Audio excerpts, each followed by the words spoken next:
আরে আরে মিমি কি হয়েছে তোর? মা ও আমার ঘরটা ভেঙে ফেলেছে।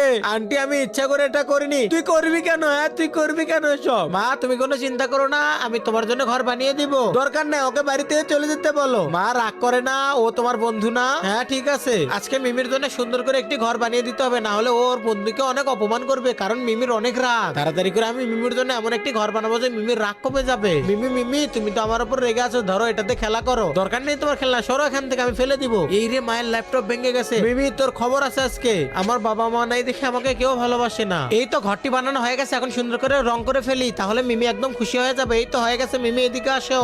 এই দেখো রাতে কত সুন্দর লাগে ঘরটা, লাইটিং করে ফেলছি আমি।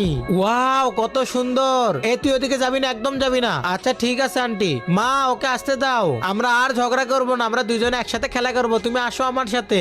ইয়া আমাদের ভালো কাজের জন্য তোমরা সাবস্ক্রাইব করো আর একটা লাইক করো। আমরা এখন খেলা করছি, দেখো আমি